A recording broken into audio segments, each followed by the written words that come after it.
They go, there's no God because a priest fucked a kid. It doesn't make any sense. But I said, my older daughter's atheist, and I said, well, philosophically, it's an irony there too, because atheists don't believe in God. Well, there has to be a God for you not to believe in. And my daughter goes,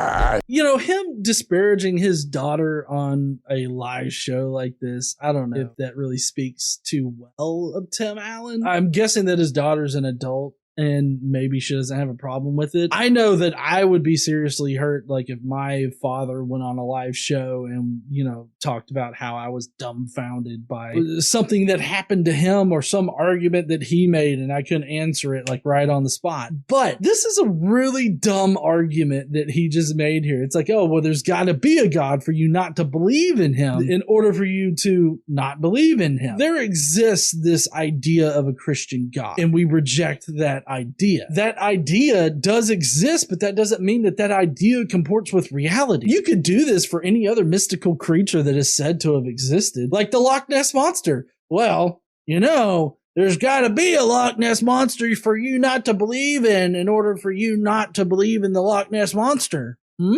Yeah. Or what about leprechauns? You know, there's got to be at least one leprechaun out there for you not to believe in so that you could not believe in the leprechaun. I mean, it's just nonsensical rhetoric. And this shouldn't stump anybody because it's very obvious that the idea of a Christian God exists and these ideas of different definitions of God exist. Even the very ambiguous sort of deistic kind of God, that idea exists. I mean, honestly, you know, there are plenty of things that I don't believe in that just nobody has proposed. Of course, I don't know what they are because nobody has proposed them in order for me to reject them. As with most apologist anecdotal stories, I'm not exactly sure if this conversation went exactly as Tim Allen is putting it, or if it even went at all. It could be that he's just making up a story between him and his daughter. Maybe it happened, maybe it didn't. I don't know. But it just seems like another one of those apologist stories that they tell about stumping those silly atheists. She's still in therapy over that.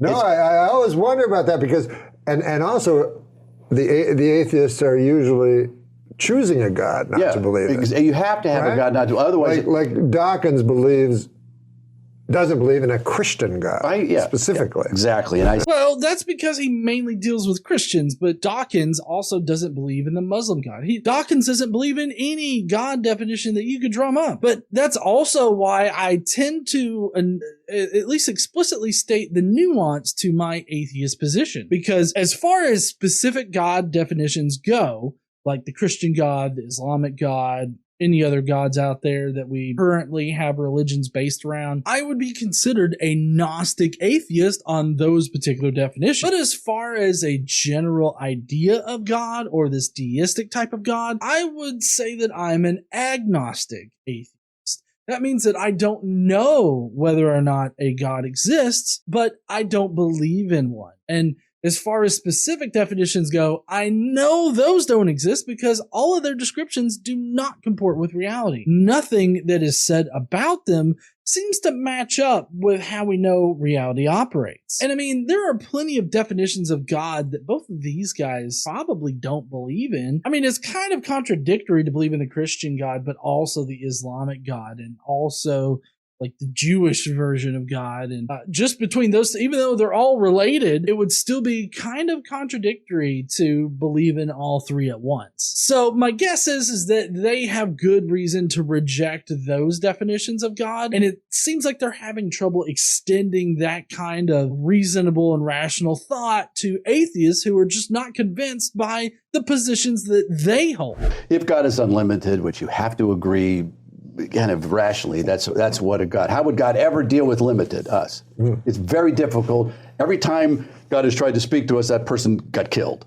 You know, because he said, "Hey, this is great," and then people shot him. And there's only been very few people that actually spoke or had said they spoke directly, and they all translate what they heard into human speak, and they're generally kind of screw it up somehow. Sure, of course. So let me get this straight. You're trying to propose here that God has spoken to people, and those people have either been killed or have translated God's word in very fallible ways into human understandable terms. And that has not conveyed like God's message or something like that. He started out talking about how God's unlimited and we have to rationally agree that God's unlimited.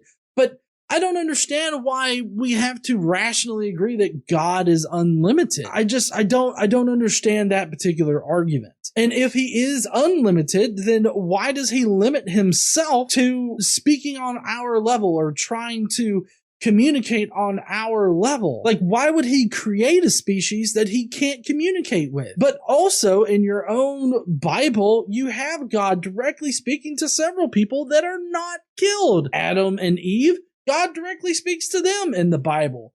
Moses, God directly speaks to him. He doesn't get killed, and he actually gets everybody to follow him because he follows God's word. So I don't exactly know who he's talking about, God revealing himself to that person and then they're killed. Like this entire section just seems to be a ramble of different ideas and no complete thoughts whatsoever. But back to my main point, why would God, in his unlimited knowledge, as you would say, continue to use a method of communication that doesn't effectively communicate his message? This just doesn't make a lot of sense. One day I was saying, I wonder what like prophets saw.